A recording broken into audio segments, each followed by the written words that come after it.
ప్రియుడా నా ప్రియ యేసు, నా వరుడా పెళ్లి కుమారుడా, నా ప్రియుడా నా ప్రియ యేసు, నా వరుడా పెళ్లి కుమారుడా, ఎప్పుడయ్యా లోక కళ్యాణం. మన రక్షకుడును ప్రభు అయినటువంటి యేసుక్రీస్తు నామమున ఈ యొక్క కార్యక్రమాలు చూస్తున్న మీ అందరికీ కూడా నా హృదయపూర్వకమైన వందనాలు తెలియజేస్తూ ఉంటున్నాం. ప్రియులరా, ఈ యొక్క కార్యక్రమాలు మీకు ఆశీర్వాదకరంగా ఉన్నట్లయితే మీ యొక్క సంతోషాన్ని మాతో పంచుకోండి, మీ యొక్క అభిప్రాయాలు మాకు తెలియచేయండి. అలాగే అనేక మందికి సువార్త అందించాలి అన్న ఆలోచనతో ప్రారంభించిన ఈ కార్యక్రమాలు ప్రభు చిత్తమైతే ప్రభు రాకడ వరకు కూడా కొనసాగడానికి మీరు ప్రార్థన చేయండి. అలాగే మీ ప్రార్థన అవసరతలు ఏమైనా ఉన్నట్లయితే స్క్రీన్ మీద మా ఫోన్ నెంబర్ కనిపిస్తుంది, దానికి మీరు ఫోన్ చేస్తే మేము మీకోసం ప్రార్థించగలుగుతాం. మా కోసం, మా పరిచర్యల కోసం, ఈ టీవీ పరిచర్య కోసం మీరు ప్రార్థన చేయండి. ప్రార్థన చేసి ఈ కార్యక్రమాన్ని ప్రారంభించుకుందాం.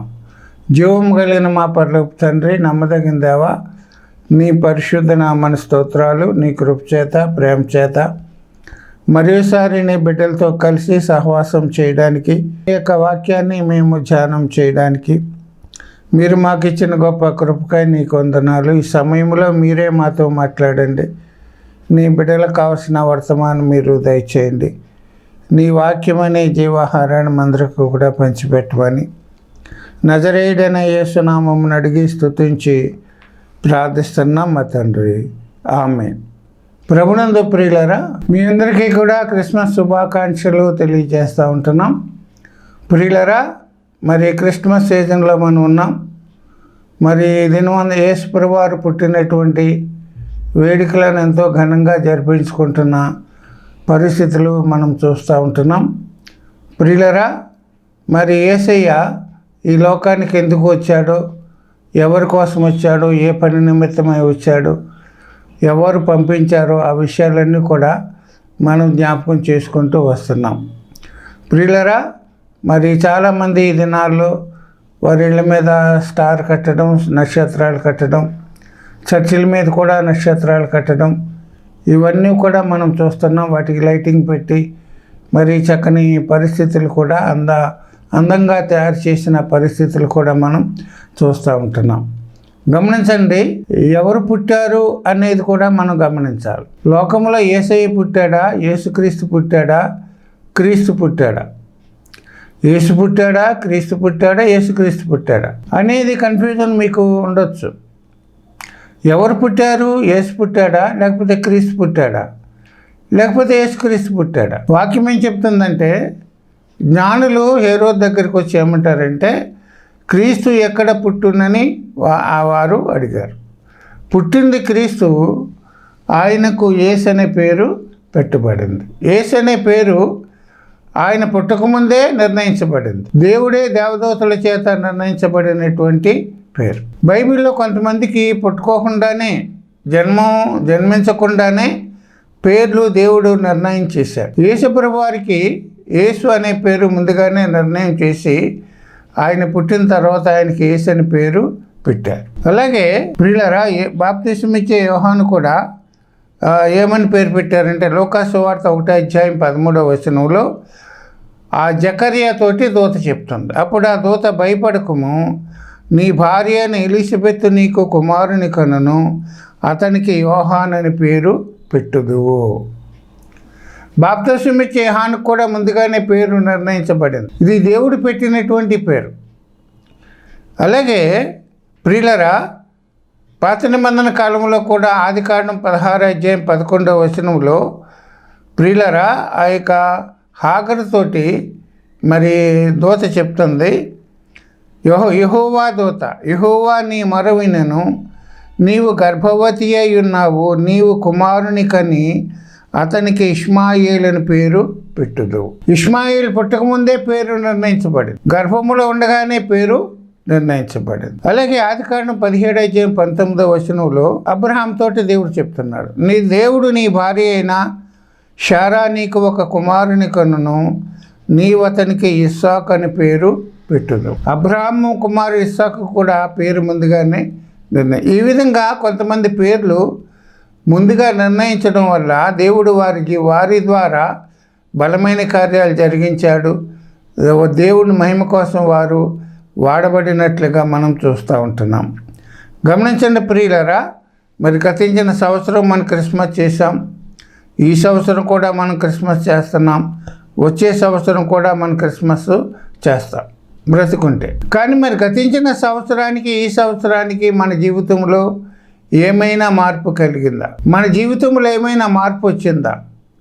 మన చూపుల్లో కానీ, మన మాటల్లో కానీ, మన క్రియల్లో కానీ, మన వైఖరిలో కానీ, మన నడవడిలో కానీ ఏమైనా మార్పు వచ్చిందా? మనలో ఏమైనా మార్పు చూడగలిగారా ఇతరులు? నీ కోపం తగ్గిందా? నీ ఆవేశం తగ్గిందా? నీ అసూయ, నీ యొక్క పగ, ద్వేషం మానిపోయిందా అని అంటే అవేమి కూడా మారలేదు. చాలామంది విషయాలు ఇదే జరుగుతుంది. మార్పు లేని జీవితం. మార్పు లేకుండా మనం ఎన్ని పండగలు చేసినప్పటికి కూడా అవన్నీ కూడా ఆచార సంబంధమైనవి కానీ ఆత్మ సంబంధమైనవి కావు. కనుక నీ జీవితంలో మార్పు లేకపోతే, నీ వైఖరిలో, నీ నడవడిలో మార్పు లేకపోతే నువ్వు పండగ చేసినా కూడా అది వ్యర్థమని వాక్యం మనకి చెప్తూ ఉంటుంది.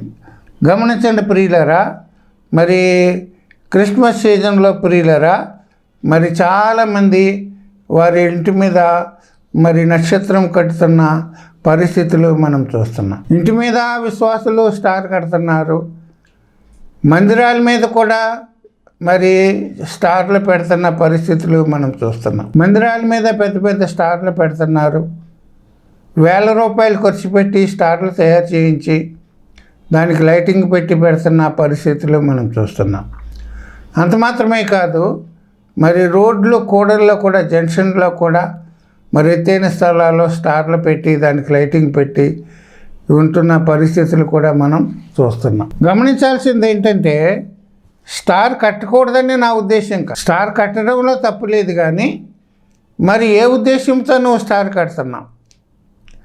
స్టార్ కట్టడంలో నీ యొక్క ఉద్దేశం ఏంటి అనేది ప్రశ్న. ఒక భక్తుడు ఏమన్నాడంటే, క్రీస్తు జన్మించే లోకాన అందరికీ, క్రీస్తు ఉదయించే హృదయాన ఎందరికీ. క్రిస్మస్ తాత అడిగిన ప్రశ్న ఇది, ఏది బదులేది అని ఒక ఆయన పాట పాడాడు. క్రీస్తు అందరి కొరకు జన్మించాడు, కానీ ఎంతమంది హృదయాల్లో క్రీస్తు జన్మించాడు? లేకపోతే క్రీస్తులో నీవు జన్మించావా? వాక్యం ఏం చెప్తుందంటే, ఎవడైనాను క్రీస్తు నందున్న ఎడల వాడు నూతన సృష్టి. మన జన్మము క్రీస్తులో ప్రారంభం కావాలి, క్రీస్తునందు మనం జన్మించాలి, క్రీస్తునందు మన జీవితము ముగించబడాలి. ప్రకటనలో ఏమంటాడో తెలిసిన 14:3 ఇప్పటి నుండి ప్రభువునందు మృతులు ధన్యులు. ప్రభువులో మన జీవితాన్ని ప్రారంభించాలి, ప్రభువు కోసం బ్రతకాలి, ప్రభువులో కొనసాగాలి, ప్రభువులో మన జీవితాన్ని ముగించాలి. ఇది క్రైస్తవ్యం యొక్క అర్థం. కనుక ప్రారంభం చాలామందికి బాగానే ఉంటుంది, కానీ ముగింపు మాత్రం ప్రభువులో ఉండని పరిస్థితులు మనం చూస్తూ ఉంటున్నాం. గమనించండి ప్రియులారా, మరి నీ ఇంటి మీద ఈ వాక్యం వింటున్నా నీవు, నీ ఇంటి మీద స్టార్ కట్టావేమో మంచిదే, స్టార్ కట్టావేమో మంచిదే. అయితే ఎందుకు స్టార్ కట్టావు, ఎందుకు నక్షత్రం కట్టావు అని కొంతమందిని అడిగితే, కొంతమంది ఏం చెప్తారంటే, అయ్యా మరి ఇది క్రిస్మస్ నెల కదా అంచేతకు స్టార్ కట్టామని కొంతమంది చెప్తారు. కొంతమంది ఏం చెప్తారంటే, మా పాస్టర్ గారు కట్టమన్నారండి, ఆదివారం 1వ తారీఖు కదా, మీ అందరూ కూడా మీ ఇంటి స్టార్లు కట్టండి, మా పాస్టర్ గారు చెప్పినట్టు మేము చెప్పారు కనుక మేము కట్టామని కొంతమంది అంటారు. కొంతమంది ఏం చెప్తారంటే, గతించిన సంవత్సరం కట్టాం కదండి, ఈ సంవత్సరం కూడా కట్టకపోతే బాగోదు అని కొంతమంది చెప్తారు. ఇంకా కొంతమంది ఏం చెప్తారంటే, మా పక్కోళ్ళు కట్టారు మరి మేము కూడా కట్టకపోతే బాగోదు కదండి అని చెప్తున్న పరిస్థితులు చూస్తున్నాం. గమనించాల్సింది ఏంటంటే, స్టార్లు కట్టడంలో ఈనాడు పోటీతత్వం పెరిగింది. వాళ్ళకంటే మనం పెద్ద స్టార్ కట్టాలి అనే పోటీతత్వం ఈనాడు ప్రజల్లో వచ్చింది. అయితే ఎందుకు స్టార్ కట్టావు అనేది మనం గమనించాం. స్టార్ కట్టడంలో నీకు తెలియకోకుండానే ఒక వర్తమానం నువ్వు అందిస్తున్నావు ప్రజలకి. నువ్వు చెప్పుకోకుండానే ఒక వర్తమానం ప్రజలకు అందిస్తున్నావు. అదేంటంటే, నువ్వు ఎప్పుడైతే ఇంటి మీద స్టార్ కట్టావో ప్రజలు ఏమనుకుంటారంటే, ఒరి వీడు స్టార్ కట్టాడు, వీళ్ళు క్రైస్తవులేమో అని అనుకుంటారు కొంతమంది. అదొక సాక్ష్యం మనకి. మనం క్రైస్తవులు అని చెప్పుకోవడం స్టార్ కట్టడం వల్ల తెలుస్తుంది. క్రైస్తవేతరులు స్టార్ కట్టరు. దేవుని బిడ్డలమైనటువంటి మనమే స్టార్ కట్టడం వల్ల మనం క్రైస్తవులము, నేను క్రైస్తవుని, నేను చర్చికి వెళ్తానన్న ఒక సాక్ష్యం నీవు చెప్పుకోకుండానే తెలుస్తుంది. అయితే మరి స్టార్ ఎందుకు కట్టావో చాలామందికి అర్థం కావడం లేదు. ఎందుకు కట్టావంటే ఎన్నెన్నో విషయాలు చెప్తారు. ఆ స్టార్ ఎందుకు కట్టారంటే, స్టార్ ఎక్కడ పుట్టిందంటే, ప్రియులరా, జ్ఞానులు ఏం చేశారంటే తూర్పు దిక్కున ఆయన నక్షత్రము చూసి మేము ఆయనను చూడడానికి వచ్చామని హేరోదుతోటి చెప్పారు. గమనించండి, నక్షత్రం ఏ దిక్కున పుట్టింది? తూర్పు దిక్కున పుట్టింది. మనకి 4 దిక్కులు ఉన్నాయి. ఉత్తరం ఉంది, దక్షిణం ఉంది, తూర్పు ఉంది, పడమర ఉంది. మరి ఈ 4 దిక్కుల్లో మరి తూర్పు దిక్కు అని ఎందుకు పరిశుద్ధాత్ముడు వ్రాయించాడంటే, దేవునికి ఒక నియమం ఉంది, ఒక కట్టడం ఉంది. పాపం అనేది లోకంలో ఏ విధంగా అయితే వచ్చిందో అదే క్రమంలో పాపాన్ని నిర్మూలన చేయడానికి దేవుడు తన సంకల్పాన్ని నెరవేరుస్తూ వస్తున్నాడు. పాపం అనేది, ప్రియులరా, తూర్పు దిక్కున పుట్టిందని వాక్యం మనకి చెప్తుంది. పాపం అనేది స్త్రీ వల్ల, అవ్వ వల్ల కలిగింది. పాపం అనేది ఆదాము ద్వారా విస్తరించబడింది. ఆ పాపం ఎక్కడ పుట్టిందంటే ఏదేను తోటలో పుట్టింది. ఆ యొక్క ఏదేను తోట ఎక్కడుందంటే ఆదికాండం 2:8 దేవుడు తూర్పున ఏదేనులో ఒక తోటను నిర్మించి తాను నిర్మించిన వారిని దానిలో ఉంచాడని వాక్యించి. పాపము తూర్పు దిక్కున పుట్టింది. ఏదేను తోట తూర్పు దిక్కున ఉంది. ఏదేను తోటలో ఆదాము అవ్వలు ఉన్నారు. కనుక పాపము తూర్పు దిక్కున పుట్టిన పాపం. తూర్పు దిక్కున పుట్టినటువంటి పాపము అన్ని దిక్కులకు కూడా వ్యాపించింది. నలుదిక్కులకు కూడా వ్యాపించి ఈనాడు పాపభూయిష్టంగా లోకము మారింది.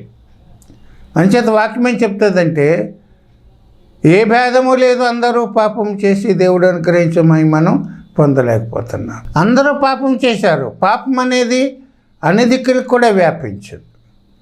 ఆ పాపాన్ని నిర్మూలన తూర్పు దిక్కున పుట్టిన పాపాన్ని నిర్మూలన చేయడానికి దేవుడు ఒక సూచనగా తూర్పు దిక్కున ఒక నక్షత్రాన్ని పుట్టించినట్లుగా మనం వాక్యంలో చూస్తున్నాం.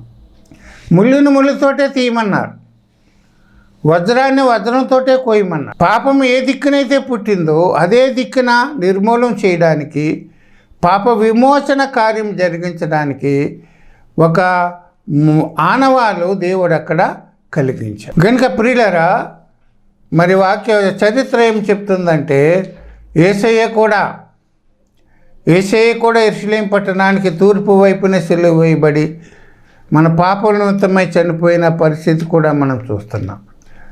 పాపము తూర్పు దిక్కున పుట్టింది.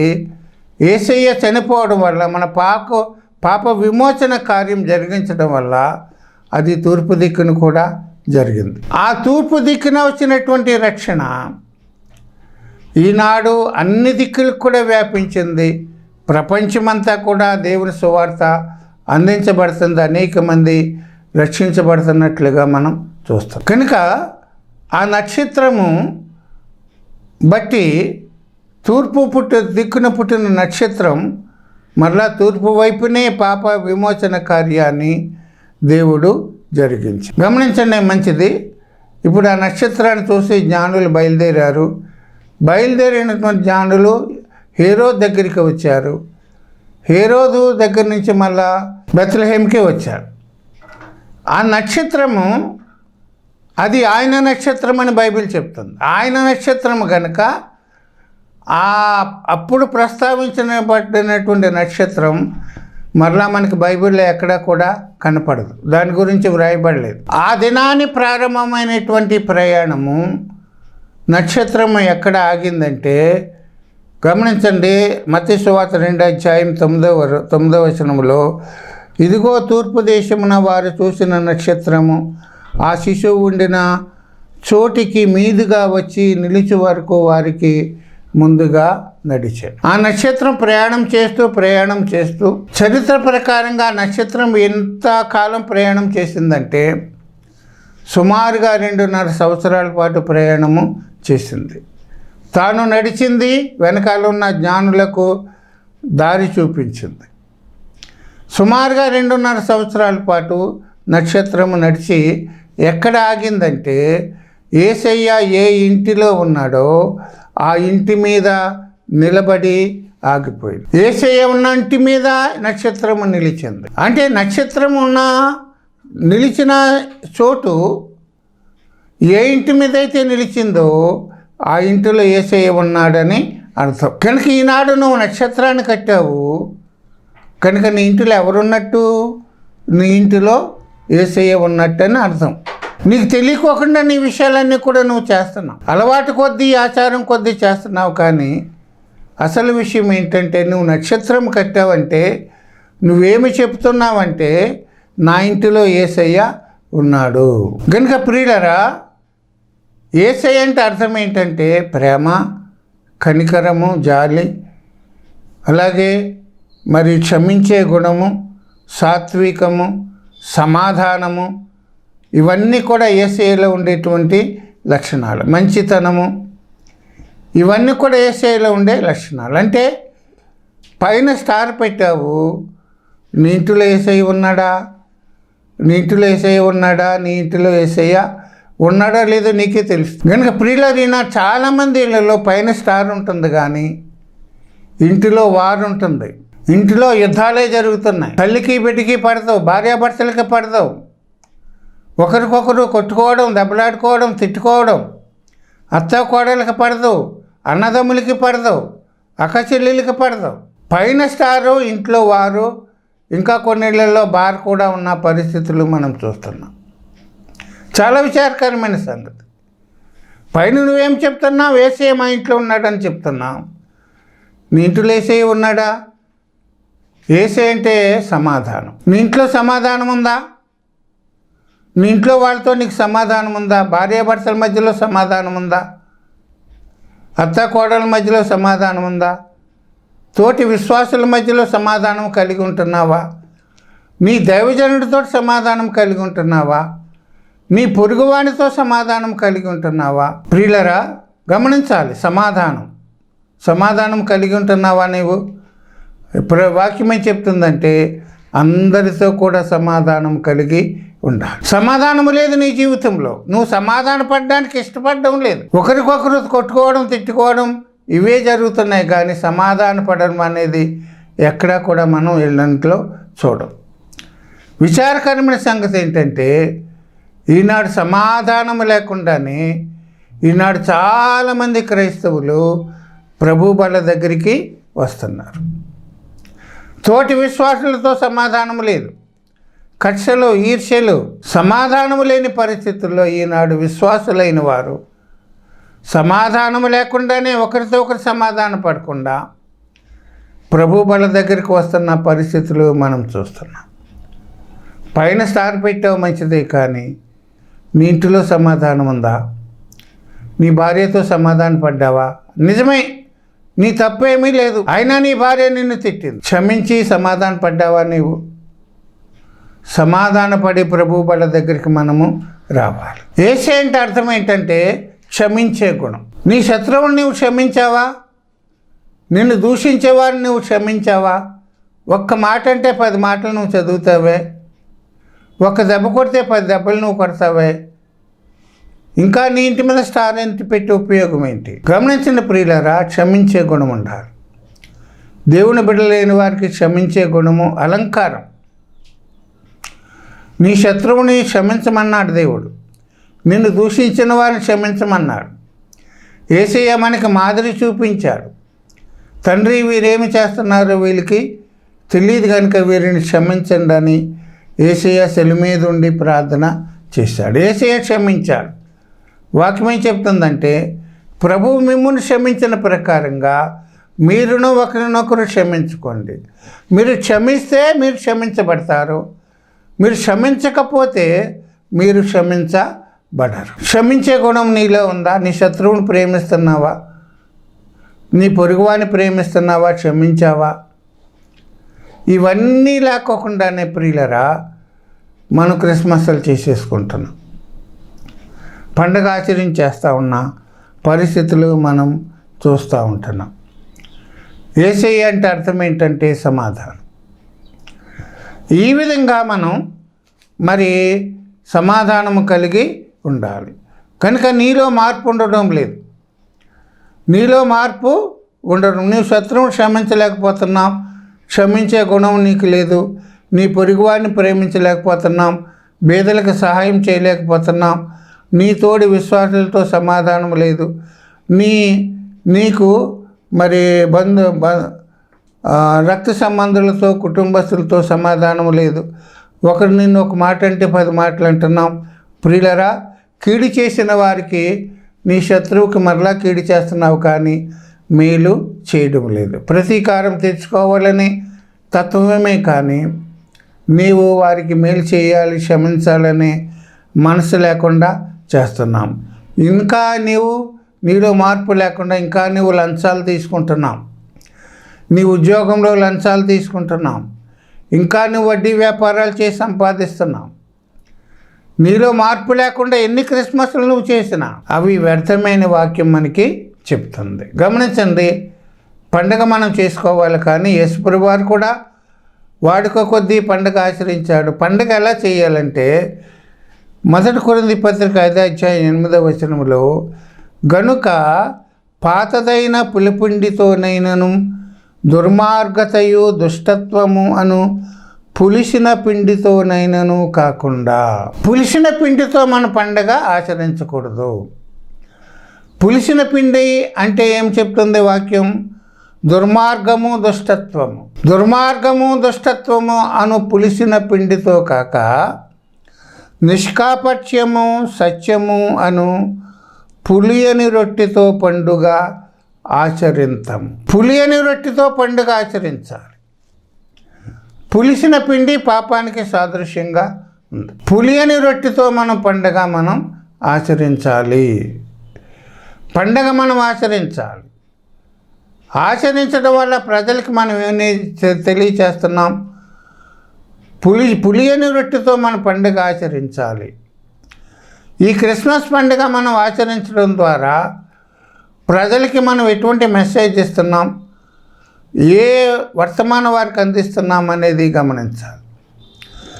యేసు ప్రభుని మనం పరిచయం చేస్తున్నాం. ఒక వ్యక్తి మన కోసం చనిపోయాడని, చనిపోవడానికి వచ్చినటువంటి యేసయ్యను మనం జ్ఞాపకం చేస్తున్నాం. యేసయ్యలో ఉండే లక్షణాలు, యేసయ్యలో ఉండే ఆ మంచి గుణాలు మనలో ఉండాలని దేవుడు ఆశపడుతున్నాము. కనుక సంఘము దేవుని సారూప్యములోనికి మార్చబడాలి. సంఘము దేవుని యొక్క సారూప్యములోనికి మార్చబడాలి. అప్పుడే సంఘము ఎత్తబడుతుంది. ప్రియులారా గమనించండి, నువ్వు సంఘములో కొనసాగుతున్నావు. మరి నిన్ను చూసి నువ్వు ఎంతమందికి సువార్త చెప్పావు, ఎంతమందిని దేవుని దగ్గరికి నడిపించావు అనేది మనం ఆలోచించాలి. రక్షించబడి ఎన్నో సంవత్సరాలు అయిపోయింది, కానీ మనలో మార్పు లేదు. మనల్ని చూసి ఎవరు కూడా దేవుని దగ్గరికి రావడం లేదు. మన అలవాట్లు, మన మాటలు, మన చూపులు, మన వైఖరి చూసి ఎవరు కూడా దేవునిలోనికి రావడానికి ఇష్టపడడం లేదు. ఇతరులు దేవునిలోనికి రావడానికి మనమే అడ్డుబండలం అయిపోయాం. కనుక ప్రియులరా, నీవు అడ్డుబండగా ఉండకూడదు. నీవు అనేక మందిని దేవుని తట్టు నడిపించే వాడువుగా ఉండాలి, కానీ అనేక మందికి దేవునికి విరోధంగా జీవించేవాడువుగా నీవు ఉండకూడదు. కనుక ఈ క్రిస్మస్ కాలంలో మనం ఎలా జీవించాలంటే పౌలు చక్కని మాట చెప్పాడు. నేను క్రీస్తు ఇకను జీవించువాడను నేను కాను, క్రీస్తే నా యందు జీవించుచున్నాడు. జీవించేవాడు పౌలు కాదంటున్నాడు. ఇకను జీవించేవాడను నేను కాదు, క్రీస్తే నా యందు అంటే పౌలును చూసిన వాళ్ళు పౌలును చూడడం లేదు, కానీ పౌలులో ఉన్న దేవుణ్ణి చూడగలుగుతున్నారు. పౌలు రూపం అదృశ్యమైపోయింది, క్రీస్తు రూపం పౌలులో కనిపిస్తుంది. పౌలు ఆ మాట చెప్తుంది, నేను క్రీస్తు ఇకను జీవించువాడను నేను కాను, క్రీస్తే నా యందు జీవించుచున్నాడు. కనుక అటువంటి సాక్ష్యం మనం కలిగి ఉండాలి. మన మాటల్లో, మన చూపుల్లో, మన ప్రవర్తనలో, మన నడవడిలో, మన వైఖరిలో, మన ఆలోచనలో, వీటన్నిటి ద్వారా మనం ఇతరులకు క్రీస్తును మనం చూపించగలగాలి. We have to exhibit Jesus in our daily life. మన అనుదిన జీవితంలో యేసుని ఇతరులకు చూపించగలిగితే మన సువార్త చెప్పకుండానే మనమే ఒక సువార్తగా మారి అనేక మందిని దేవుని తట్టు నడిపించే సాధనాలుగా దేవుడు మనల్ని చేస్తాడు. కనుక ప్రియులరా, క్రిస్మస్ సీజన్లో ఏదో సంతోషం ఏదో చేసుకుంటున్నావు మంచిదే, కానీ నువ్వు ఎలా ఆచరించాలని వాక్యం చెప్తుందంటే పులియని రొట్టెతో పండుగ మనం ఆచరించాలి.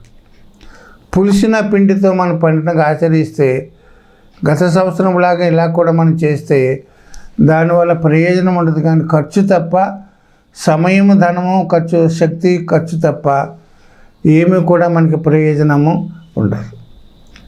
కనుక ఆ విధంగా పులియని రొట్టెతో మన పండుగ చేద్దాం, అనేక మందికి ఆశీర్వాదకరమైన జీవిద్దాం. మీ అందరికీ కూడా మరోసారి క్రిస్మస్ శుభాకాంక్షలు తెలియచేస్తూ దేవుడు ఈ మాటలు మన కోసం దీవించి ఆశీర్వదించును గాక. ప్రార్థన చేద్దాం. జీవము కలిగిన మా పరలోకపు తండ్రి, నమ్మదగిన దేవా, నీ పరిశుద్ధ నామాన స్తోత్రాలు. నీ కృప చేత ఇంతవరకు మాతో వివరంగా విస్తారంగా మాట్లాడారు, నీకు వందనాలు. వెతబడిన వాక్యానికి నీరు కట్టండి, ఫలింపు చేయండి. విన్నవారికి ఆశీర్వాదకరంగా ఉండడానికి సహాయం చేయండి.